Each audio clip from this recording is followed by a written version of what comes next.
All right, here is the beginning of Unit 10 for my BC kids. This is the last unit of the curriculum before we start reviewing for the AP exam. However, there are, like, I don't know, 15 sections or something like that. So most of them are relatively short. This one here, 10.1, should not take us that long to talk about. They're talking about whether a series of numbers converges or diverges. If it converges, then all of the terms, when you look at them, they go towards a particular number. Where if it's divergent, they're either oscillating, going back and forth, or they are going towards infinity or negative infinity or something like that. You'll see as we go along. But converging means that all the terms come towards a particular number. And if they're diverging, they are going towards infinity, negative infinity, or they are oscillating back and forth. So we didn't learn much about sequences and series, if at all, in pre-calc. We don't get to that. But here's what it is. Writing a term of a sequence, you can either be given a formula where you plug in a value for this. You'll see as we go along. Or you can be given something like this. I know you've probably seen these before to figure out what the pattern is. But what happens is each piece is linked to a term. In other words, this goes with term when n is 1, with term 1. This is when n is 2, when n is 3, when n is 4, when n is 5. You can keep going. But here's the n. You'll have a formula with an n in it, and you let n be 1, and then your term comes out to be negative 1. If you let n be 2, your term comes out to be 5. See how that works with this formula? If I have term 3, then I have term 3 is negative 2 cubed, so negative 8, plus one more is negative 7.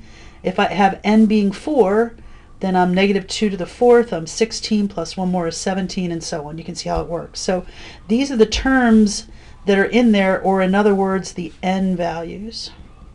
Which term you are. Are you term 1, term 2, term 3, or whatever?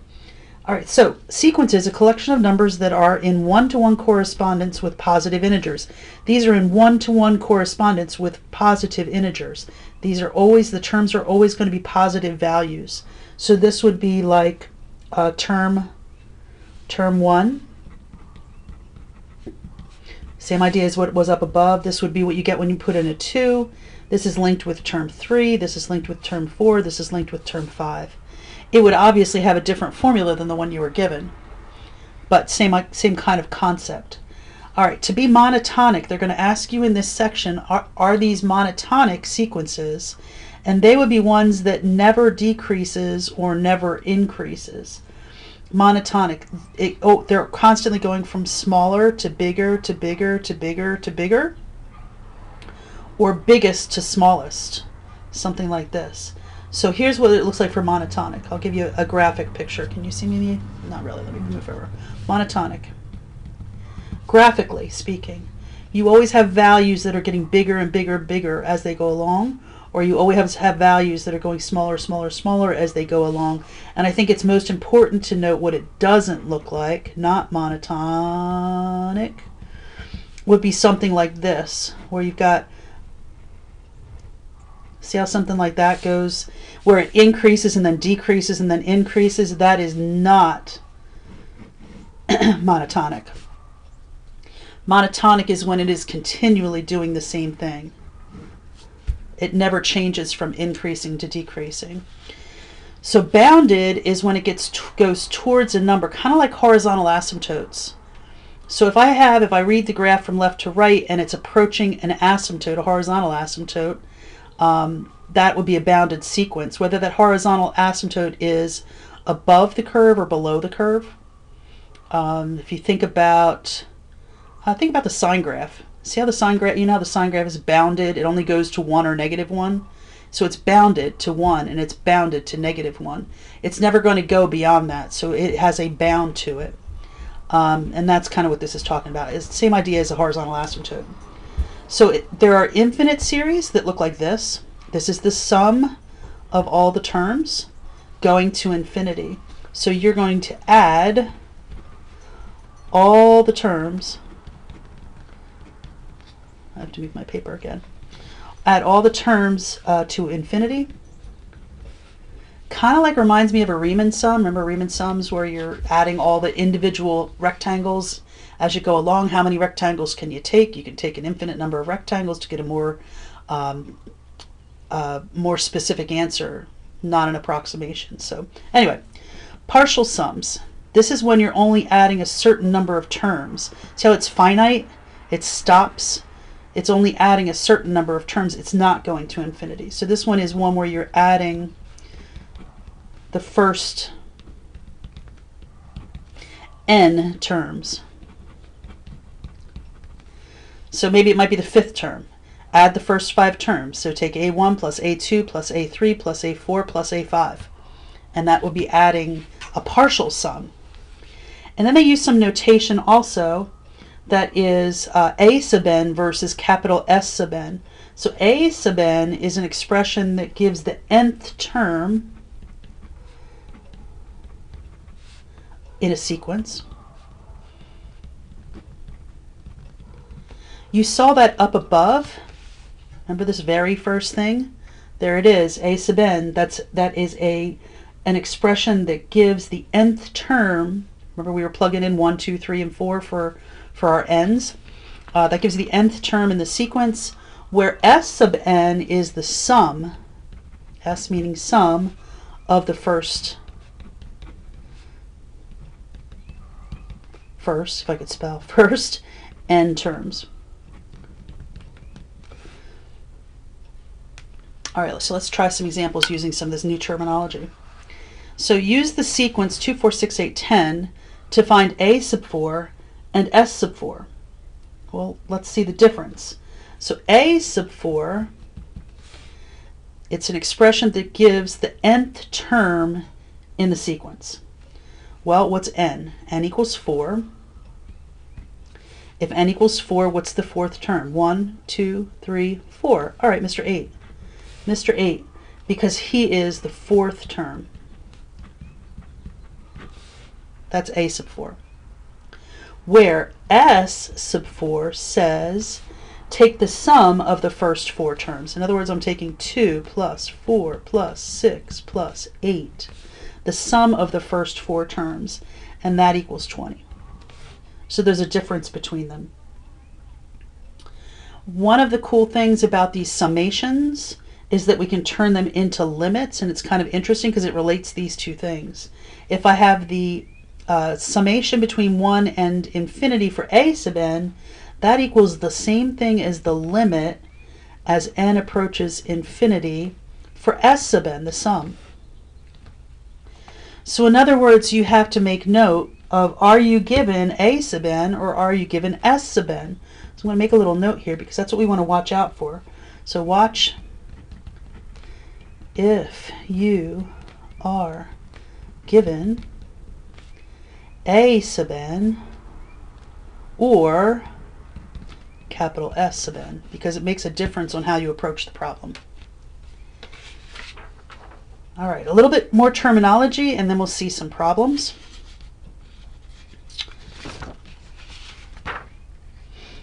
So now they're going to add on, does it converge or diverge, as I talked about in the very beginning. So for the finite series, the sum of a sub n going from 1 to infinity, the nth partial sum is the sum. This is kind of what we just said about those equals things.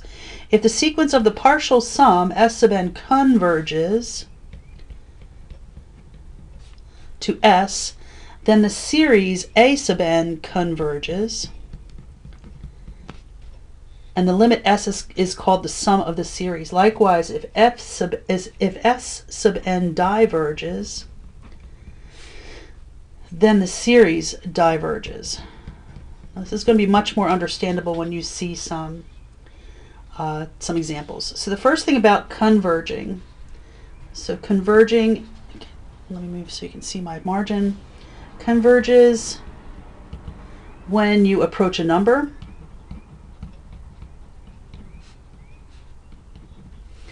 Diverge, as I said in the very beginning, when you go to approaches positive or negative infinity.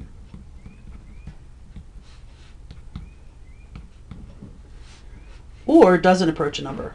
How about that?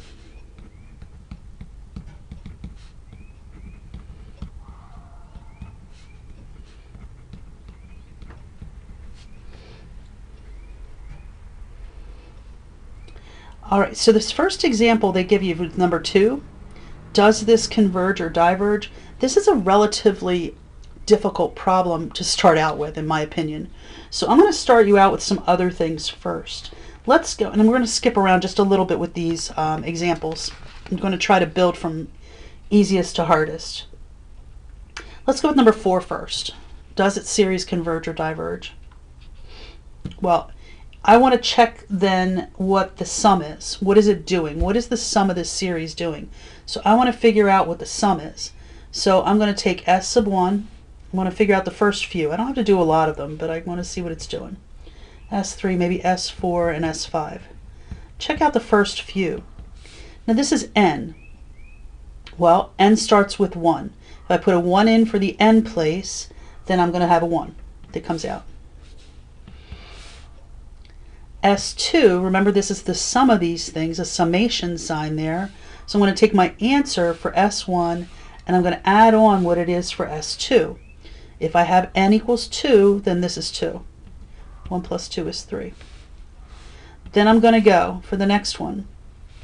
The next one's going to be 1 plus 2 plus 3 plus 1 plus 2 plus 3, because my next one would be a 3, and that gives me 6.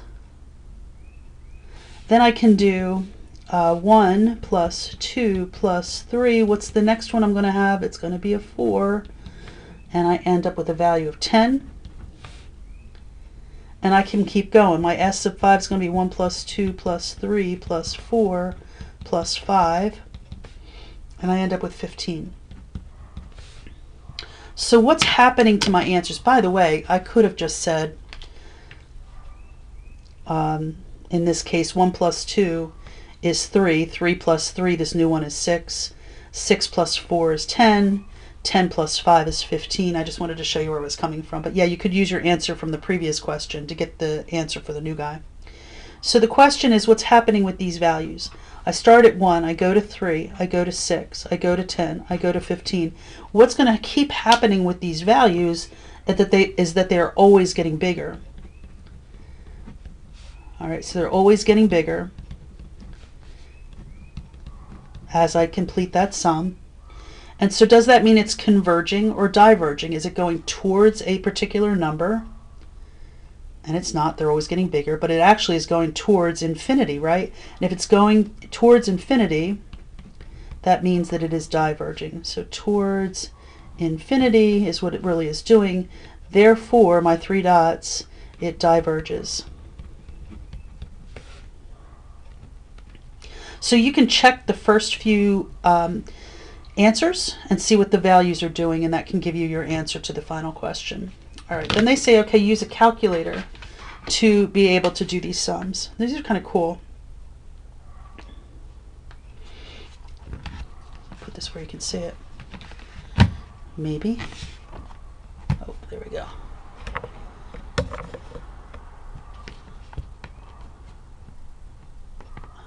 Sorry. Okay.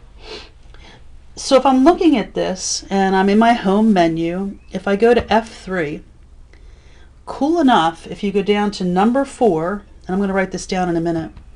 Number 4, you get that summation thing that we're looking for. And so then you put in your equation. Now our equation for number 3 is what I'm looking at.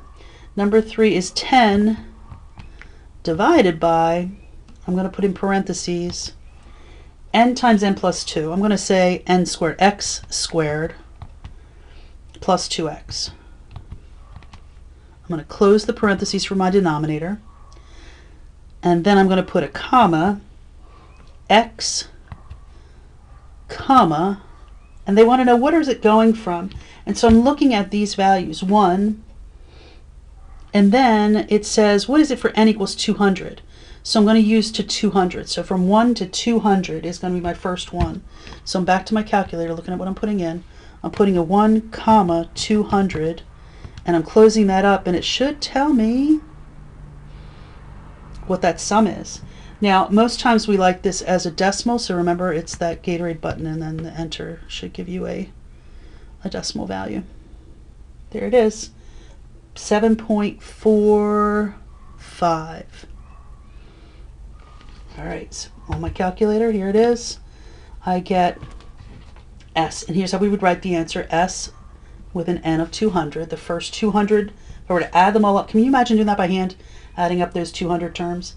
But you end up with a 7.4504, and I want to write down right here the buttons we pushed, and the buttons we pushed were F3, then 4, then we put in our equation S sub n, and then we said X, and then we said 1 and 200 and closed it up. And so they say, okay, well, what is it if I add up the first 1,000 terms? Well, the only thing I have to do is go back and change my 200 to 1,000. It's probably going to give me the fraction thing again because that's my mode. All right, it's working hard. There it is. I don't want the fraction, so I'll Gatorade it.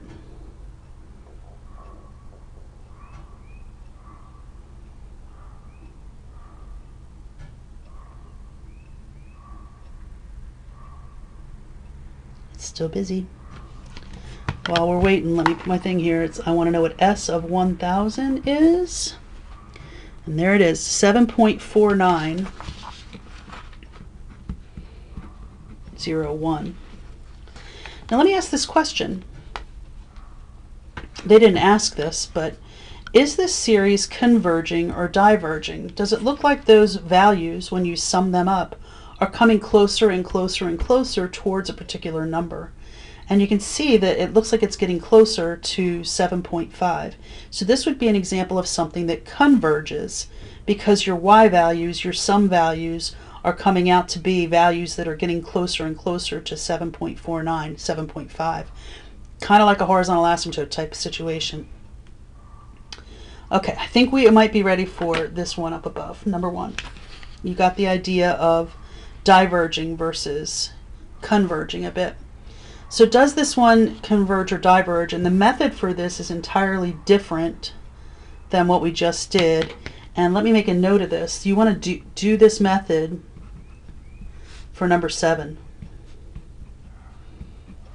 You want to use the method I'm going to show you in order to do practice problem number 7. We're going to do practice problem number 8 as well, which is like this too. But you want to use this method to be able to do that. So, does it converge or diverge? Well, like we did in number 4, I'm going to take the first few terms to see what happens. So if I look at this, my S1, if n is 1, 1 over 2 to the first is 1/2. If I have an n of 2, 2 squared is 4. Well, that makes this 1/4. So now I have 1/2 plus 1/4. Well, I literally need to add them up. So this would be like 2/4 plus 1 more fourth is 3/4. And then I have S3. Well, S3 is going to be 1/2 plus 1/4, which was 3/4. 3/4. And I need to add on what 2 to the third would be, the next term, S3. So n is 3, 1/8. All right, let's see if we can do it. 6/8 plus 1/8 is 7/8. It's looking like it's getting closer and closer to 1, but let's see if that's going to be the case. Let's try another one. S4 is going to be 7/8, my answer to S3, plus putting an n of 4 in 1/16. Well, that means I need to double this. So 14 plus 1 more is 15. This becomes 15/16. And I can keep going, right? So the question is, it looks like, could it converge to 1? That's our guess, right? It keeps getting closer, 1/2, 3/4, 7/8, 15/16. And I can keep going and going to figure that out. And so here's what we're going to do. This is another way to look at it. And this was the method that you're going to work with number 7. So what is S sub n? That's the question.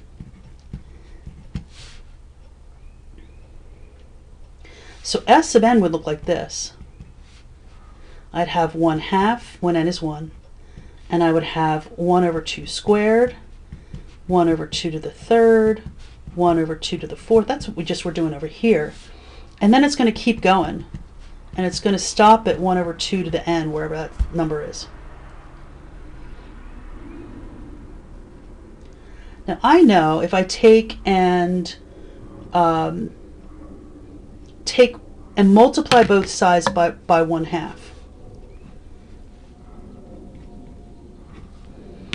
If I do 1/2 s sub n over here, and if I do 1/2, I'm going to put it kind of in this mode here.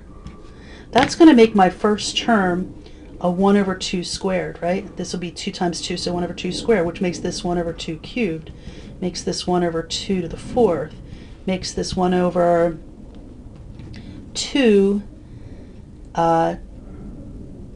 to the n, and then it's going to be the last piece of 1 over 2 to the n plus 1, because remember I'm adding, this was a 2 to the first, now it's 2 to the second, so it's n plus 1 when I multiply both sides by 1/2. Now what I did was I multiplied both sides by 1/2 so the algebra police will not take me away.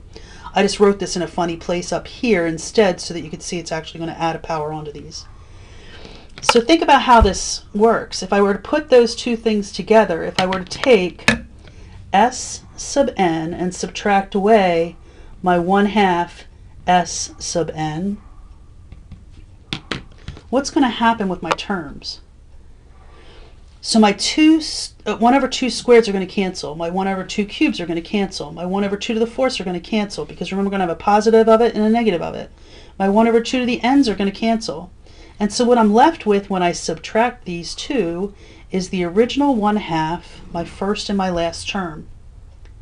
So it's going to actually equal 1 over 2 minus 1 over 2 to the n plus 1. Well, what's s sub n minus half of f sub n? It's 1/2 s sub n. 1/2 minus 1 over 2 to the n plus 1. If I multiply both sides by 2 to figure out what s sub n is, multiply that side by 2, multiply this side by 2, I end up with s sub n equals 1/2 times 2 is 1. And 1 over 2 to the n plus 1 times 2 gives me 1 over 2 to the n. Oh, this is minus.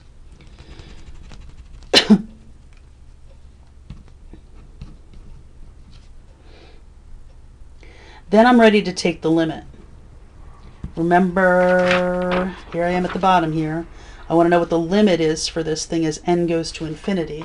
And so that's what I'm doing next. The limit as n goes to infinity for 1 minus 1 over 2 to the n.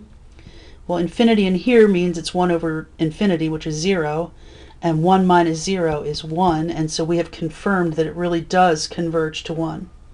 So therefore, converges to 1. And you can see why I wouldn't want to do that question first, as there is the examples for this guy. All right, a couple examples real quick, and then we will call it a day. Number 3 is next on my list. Here comes number 3.